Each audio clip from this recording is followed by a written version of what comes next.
हमारे एक्सपर्ट भी जुड़ चुके हैं और खासतौर पे अजीत मिश्रा साहब रैली गेयर ब्रोकिंग से इस वक्त हमारे साथ बने हुए हैं।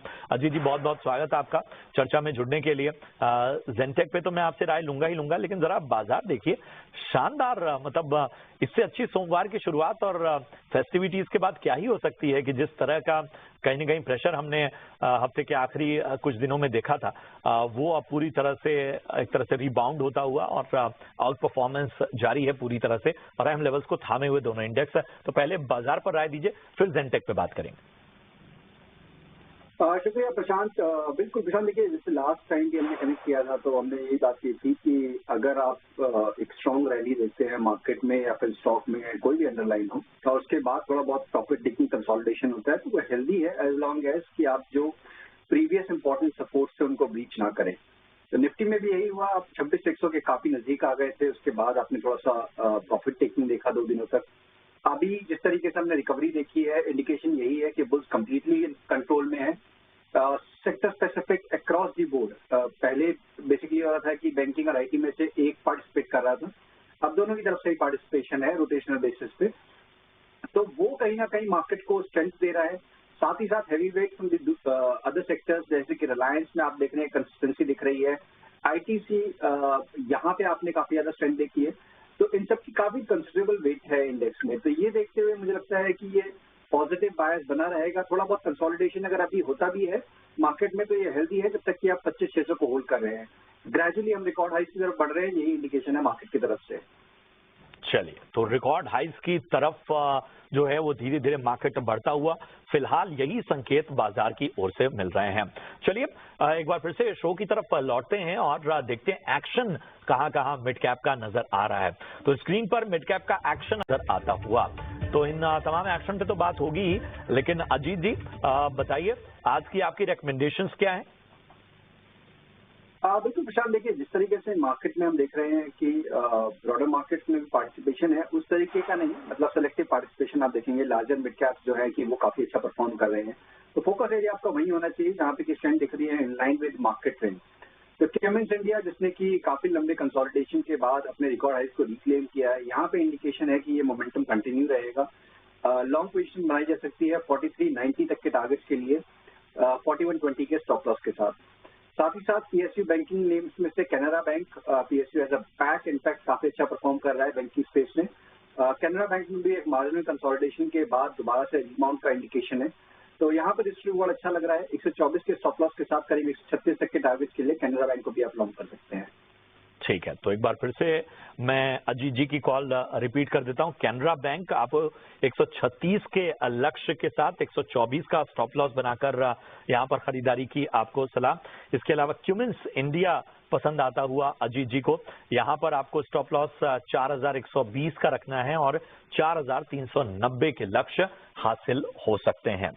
चलिए अब जरा साफ तौर पर देखते हैं कि आखिर मिड कैप में एक्शन और कहां कहां नजर आ रहा है। तो लेकर आइए मिड कैप में एक्शन वाले, जो मिड कैप में तेजी वाले शेयर हैं उनकी लिस्ट आपके सामने लेकर आते हैं। तो मिड कैप में तेजी जो देखने को मिल रही है वो है आईआरबी इंफ्रा। जी हाँ, आईआरबी इंफ्रा, इसके अलावा एचपीसीएल, यहां पर भी हमें तेजी देखने को मिल रही है। Oberoi realty, Coromandel international, premier energies और बीएचईएल, ये वो तमाम स्टॉक्स हैं जहां पर हमें तेजी देखने को मिल रही है। अगर हम आईआरबी इंफ्रा की बात करें तो यहां 4% की मजबूती साफ तौर पर देखने को मिल रही है। ओबरॉय रियल्टी, वैसे तो पूरे रियल्टी पॉकेट में ही आज तेजी देखने को मिल रही है। ओबरॉय रियल्टी आप नजर दौड़ाइए, लगभग 2% से ज्यादा की मजबूती हमें यहां देखने को मिल रही है। एचपीसीएल भी लगभग 2.5% तक मजबूत होता हुआ। इसके अलावा कोरोमंडल इंटरनेशनल, यहां पर भी हमें तेजी देखने को मिल रही है लगभग 2.5% की। प्रीमियम एनर्जीज और बीएचईएल, यहां पर भी तेजी नजर आ रही है।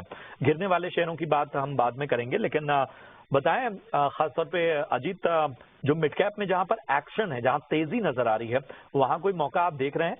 IRB infra, HPCL, Oberoi, Coromandel international, BHEL, ये सारे स्टॉक। बिल्कुल प्रशांत, देखिए यहाँ पे जैसे कि हमने देखा है कि प्रीमियर एनर्जी खासतौर से इस स्टॉक को अगर आप देखेंगे तो ऑलमोस्ट पिछले करीब 5-6 महीने में कंसोलिडेशन रेंज में ट्रेड कर रहा था। आज का जो प्राइस एक्शन है काफी डिसाइसिव है, करीब 3.5-4% के गेन्स हैं। वॉल्यूम अभी तक काफी स्ट्रांग है, मींस एवरेज वॉल्यूम से ऑलमोस्ट 3 टाइम्स अभी तक हो चुका है। तो कहीं ना कहीं कंसोलिडेशन रेंज ब्रेकआउट का एक इंडिकेशन है, यहाँ पे आपको फ्रेश बाइंग नजर आ रही है। तो 1070 के स्टॉप लॉस के साथ यहाँ पे आप लॉन्ग पोजीशन अटेम्प्ट कर सकते हैं 1180 से लेकर 1200 तक के टारगेट्स के लिए। उसके अलावा जैसे कि हमने देखा है कि रियलिटी काउंटर, जैसे आपने बताया कि वहां पे एक ट्रैक्शन दिख रहा है। ओवरऑल रियलिटी में एक पॉज हुआ था अपने जो मेजर एवरेज को रिक्लेम करने के बाद, और अब वहां से कंटिन्यूएशन देखने को मिल रहा है। मींस आज दोबारा से आप करीब 2% के अपटिक के साथ स्टॉक को ट्रेड करते हुए नजर आ रहे हैं, और रियलिटी एज अ फैक्ट में भी स्ट्रेंथ दिख रही है। तो यहाँ लगता है करीब 1800-1820 तक के लेवल्स नियर टर्म में दिख सकते हैं। तो 1700 के स्टॉप लॉस के साथ यहाँ पे भी आप लॉन्ग पोजीशन बना सकते हैं। तो प्रीमियम एनर्जीज और ओवरऑल रियल्टी 1800-1820 तक के लक्ष्य के लिए खरीदारी करके चलिए। इसके अलावा प्रीमियम एनर्जीज की अगर हम बात करें तो 1070 का स्टॉप लॉस रखिए, 1180 और 1200 तक के लक्ष्य आपको प्रीमियम एनर्जीज में भी नजर आ सकते हैं। चलिए कुछ अहम खबरों और मार्केट ट्रेंड्स पर भी नजर रखेंगे और फोकस मिलाएंगे डिफेंस को। जी हाँ, भारतीय डिफेंस कंपनियों पर गोल्डमैन सैक्स ने अपना एक नजरिया पेश किया है। डिफेंस सेक्टर पर क्या है गोल्डमैन सैक्स की राय और किन शेयरों पर जताया गया है भरोसा, इन सारी बातों और पीटीसी इंडस्ट्रीज को भी 24,000 तक के ऊपर के लक्ष्य यहाँ बताया, 24,725 के। इन दोनों स्टॉक पर आपका क्या नजरिया है? देखिए प्रशांत, नो डाउट काफी ज्यादा स्ट्रॉन्ग ट्रैक्शन हमने देखा है मोस्ट ऑफ दीज आपके जो डिफेंस रिलेटेड काउंटर्स में, और सोलार इंडस्ट्री में भी 17,500 तक के लेवल्स टेस्ट करने के बाद, अपने रिकॉर्ड हाई टेस्ट करने के बाद एक अच्छी करेक्शन ये स्टॉक में देखी, जहाँ पे कि अपने लॉन्ग टर्म एवरेजेस के पास आया करीब 13,000 के पास।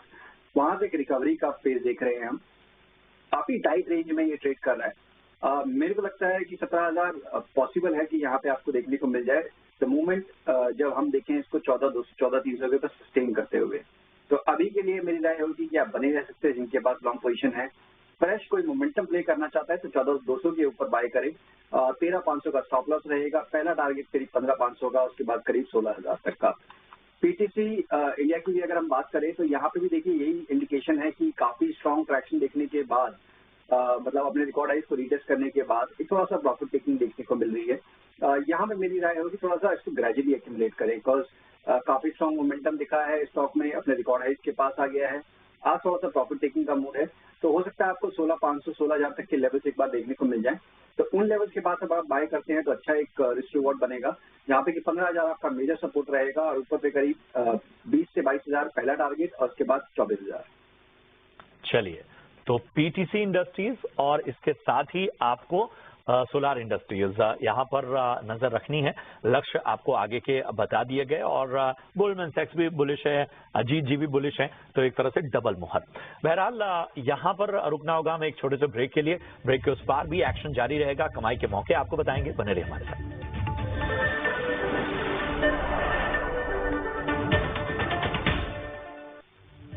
तो लगभग 8.5% चला ही ये स्टॉक और पिछले एक महीने में 18% से ज्यादा की तेजी हम देख पा रहे हैं। तो 6 महीने में भी अच्छा चला ये स्टॉक, लगभग 30% के आसपास के ऊपर के रिटर्न इसने दिए हैं। अजीत जी, वोडाफोन के साथ यही दिक्कत है कि एक बार चलने के बाद वो फिर रेंज में फंस जाता है, और जाहिर सी बात है न्यूज इम्पैक्ट और बाकी जो इश्यूज हैं वो सब अभी धीरे धीरे रिजॉल्व होंगे। उसमें कभी पॉजिटिव संकेत आते हैं, कभी एक स्टैग्नेंसी भी हमें देखने को मिलती है। हमें बताइए क्या किया जाए वोडाफोन आइडिया में? प्रशांत, बिल्कुल सही कहा आपने। जैसे कि पास्ट में बहुत बार ऐसे ओकेजन आए हैं जहाँ पे कि रिवाइवल के इंडिकेशन और कहीं ना कहीं उम्मीद मैं कहूँगा कि लगाई गई जो डेवलपमेंट्स हुए उनके बेसिस पे, और बीच बीच में आपने देखा कि स्टॉक ने करीब 20 तक के लेवल्स भी टेस्ट किए। बट बिल्कुल जैसा आपने बताया कि वो शॉर्ट टर्म रही, और उसके बाद से हमने देखा कि स्टॉक दोबारा से करीब 6-7 रुपए के लेवल्स तक रीटेस्ट करके वहीं से फिर दोबारा से एक रिबाउंड का अटेम्प्ट अभी दिख रहा है। तो मेरे हिसाब से ज्यादा एग्रेसिव नहीं होना चाहिए इसमें। जिनके पास पोजीशन फंसी हुई है डेफिनेटली वो बने रह सकते हैं। 8.5 के पास एक इमीडिएट बेस है, वही आपका स्टॉप लॉस रहेगा। 10.5 मुझे लग रहा है कि एक इमीडिएट रेजिस्टेंस एरिया है, उसको अगर क्रॉस करेंगे तो शायद रिबाउंड और एक्सटेंड हो। बट अगर कोई फ्रेश बाइंग करना चाहता है तो डेफिनेटली भारतीय एयरटेल एक अच्छा विकल्प है। स्टॉक अपने रिकॉर्ड हाई पे है, तो बेसिकली आपको अपॉर्चुनिटी कॉस्ट देखनी चाहिए कि अगर आपने 7 साल पहले 8 साल पहले आइडिया में इन्वेस्ट किया है और भारतीय एयरटेल में इन्वेस्ट किया है तो किस तरीके के रिटर्न रहे हैं। तो एब्सोल्यूट प्राइस जैसा मैं हमेशा बोलता हूँ उसको फोकस ना करते हुए जहाँ पे कि आपको स्ट्रेंथ है ओवरऑल वहाँ पे आपको फोकस करना चाहिए when it comes to long term investment. चलिए, तो जहां पर आपको थोड़ा भी संशय ना हो, जहां पर कंपनी जो है वो बेहतर नजर आ रही हो, वहां पर आपको कहीं ना कहीं देखना होगा। और आपको अगर हम वोडाफोन आइडिया पे बात करें तो 8.5 रुपए। शुक्रिया करेंगे गौरांग सर, शुक्रिया करेंगे अजीत सर, आप दोनों का इस चर्चा में जुड़ने के लिए और अपनी राय रखने के लिए और कमाई के मौके बताने के लिए। तो मिड कैप मसाला में आज के लिए इतना ही, लेकिन एक्शन जो है वो ईटी नाउ स्वदेश पर आगे भी जारी रहेगा। आप देखते रहे ईटी नाउ स्वदेश, हमें दीजिए इजाजत, नमस्कार।